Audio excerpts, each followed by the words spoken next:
Well, as I said, it's been a busy week, hasn't it? Lots of headlines, return of Parliament in Canberra, and the Labor government pushing on with some of their big agenda items, plus today too, all that detail out of National Cabinet. So who better to join us now on Friday night to run through the details? Radio broadcaster Luke Grant from Radio 2GB. Luke, hi, Peter. Wonderful to see you again, mate. Great to have you back on the show. Thanks. National Cabinet. We're starting to see some return to normal in the true sense of the word. We've got the end of the mandatory isolation requirements. If you get COVID, we're now trusting people to do the right thing and stay at home if they're unwell and return to work when they start to feel well, of course. At the end of the cash will occur as well. I think that's a very smart decision. We'll keep some of those settings, of course, if you're in a high-risk place like an aged care home, let's say. I wonder, do you reckon Monique Ryan's going to stop wearing the mask around Parliament House on the back of all of this?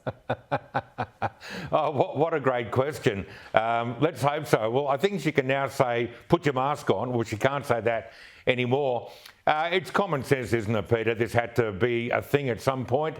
A lot of people might say it's taken too long to get here, but I think Dominic Perrottet is right. If you're crook, stay home. If you're not, get out and enjoy yourself. That's where we are with all of this. So I think probably it's a great outcome. I understand it was driven by Dominic Perrottet, and Peter, this is amazing to me that in the West it's Labor, South Australia Labor, the Northern Territory Labor, Victoria probably from the polls Labor again, New South Wales Dominic Perrottet's gone, Anastasia Palaszczuk Labor, the one sole coalition voice will be Tasmania. Who steps up to the plate and does the Perrottet stuff at National Cabinet? Or is it just going to be this, this big climate cuddle where whatever they agree on is just, there's no opposition? I do worry about that, but I think it's a good outcome today. I think you answered your own question there. I think it will be a big climate cuddle. I think it'll be a big spending COAG. We saw some comments today from the Prime Minister, it's always going to be thus, he says. Premiers will be here wanting money from the Commonwealth. I mean, if you look at the long-term budget trajectory, and I could bore people stupid with this, but even from my time, you can see that the Commonwealth's increase of everything, which constitutionally should be still within the realm of the states to spend on, is coming all the way to the federal taxpayer. And you have this constant propping up of the states that don't perform by those states that do perform, in the idea of equalisation, they call it, in relation to the Commonwealth. Let's go to energy, because I think by and away, this is the biggest issue of our generation. And it's not just now climate kumbaya, mate. It's energy security. It's households and particularly small business being able to keep their head above water. I still cannot understand. We're watching what plays out in Europe, and we are then hell-bent on driving ourselves over that same cliff. We get this announcement at the start of the year that AGL was going to close power stations on a particular timetable. Along comes Mike Cannon-Brookes, and it would feel like that's come forward now a decade. There's no replacement capacity. They talk about wind and solar, but it won't give us what coal has given us in terms of baseload. We know we've got issues with gas. We need gas for firming. So we're in all sorts of a trouble here. Ordinary people are talking about it. They get it. Why are we still going down this path, Luke? Well, I mean, and let's not forget the Prime Minister at one point said, the climate wars are over. No, they're not. They're far from over. I spoke to Andrew Leigh last night on radio, and I said to him, cost of living, you didn't find 47 billion physically down the back of the Treasurer's couch, but things are a lot better.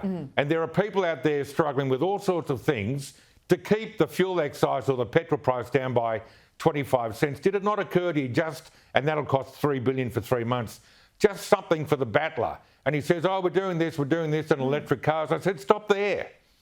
It's nice to have an electric car. I guess if you could get it and get one charged and it worked and you could get where you needed to go, fantastic. But that's not the average Australian. They're driving a second-hand car probably, maybe a Camry or the like. And the idea that they're going to take that and get their trade in and then spend 70 or 80 or 90 grand so they can get an electric car they can't really charge anywhere, that's not cost of living relief. I think they're way out of touch, Peter. And I tell you, my reading is this is all about the politics. You talked about the renewable energy lobby, if you will, Mike Cannon-Brookes, etc., they would almost be the most powerful collective in Australia right now. And you are so right. We're watching what's happening in Europe. The Green government in Germany is bringing back coal, and we're closing down coal. And we had the minister yesterday, I think she did a pretty good thing, Madeleine King, in trying to get some price adjustment down the East Coast. And we're thumping the desk about the idea that all this gas of ours is going to overseas markets and not looking after Australians. And at the same time, these same clowns are trying to shut down the only reliable, continual source of energy that we have right now. It's off the charts, Peter, off the charts. Just on the gas, so people at home can understand, we have plenty of gas in the ground. State governments, predominantly Labor, for 15 plus years have basically made it impossible to get the gas out of the ground. The only reason it's out of the ground and being liquefied and sent overseas is because foreign companies have come here.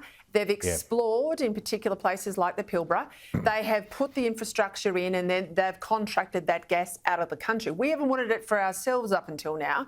Well, now we've woken up, we need the gas, but we still have all these moratoriums in place on getting the gas out of the ground. We just want whoever's done it from a foreign company perspective to give us a bit of a share. Now, fair enough, but let's get our own people, our own investment, let's get some super funds to get our gas 100%. out of the ground for Australians. It just beggars belief. One of the things that worries me, and you heard a 3AW caller, I played that grab a minute ago, he just engineer saying the simple maths of trying to charge a car with a 100 megawatt battery, I think it was, or kilowatt battery at home on an average sort of system's not going to work. Well, nice to have some facts in this debate rather than the zealotry and the religion. But think about someone who runs a pub. If you've had a doubling in the cost of keeping your fridges going, right, and beyond labour, you know, the electricity bill's a big input for a pub, you can't put the price of a pot or a midi up, you know, double that. If your fridge costs have gone up double, you can't, or your Palmer can't be sold at the pub for double what you've been selling. You're going to lose customers. So how on earth are they going to survive this? We had an ACCI Westpac report yesterday say the two big problems in manufacturing are people, we know that, but the cost of doing business here. And what are we doing? I saw a report today, Peter, of a pub in Queensland. Their electricity bill, they work on a contract, is tripled. So what you said there, okay, so that's tripled. It's not all our cost, but it's a big part.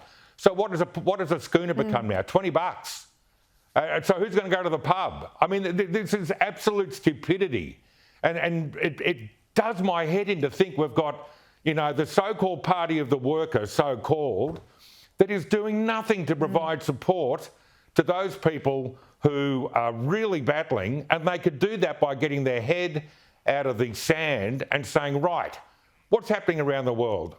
What, you mean a Green government's turned back to coal? What are we doing? I mean, for God's sake, it's politics out of control, Peter. I'm with you. It is so depressing. We are missing the boat. And Australian voters, you're asleep at the wheel. Wake up and check this stuff, for goodness sake. Well, I'll get into some issues in Queensland and Victoria after the break, but I mentioned at the top of the show, $500 billion wiped off household wealth, if we can call it in that terms, household wealth. This is ABS statistics. We're losing $5 billion a day. I know we've got a big budget coming. I don't know. I don't have any hope that the spending at least will be restrained there under Jim Chalmers. But this is the conversation that everyone is having overseas that we're not having here. Yeah. So you save money because you might have been locked down or whatever, and the Reserve Bank says, we've got to make you spend less, so we'll up the interest rate, and old mate says, well, we'll just dip into the bank account. So I don't know when they get the numbers under control, Peter, but people are using their savings, which were extraordinarily high, it must be said, to get by, and that doesn't help the RBA in what it's doing, nor does it help mortgage holders. No, and they're going to say it's going to go higher than 3.5%, which would be pretty diabolical. Luke Grant, thank you as always.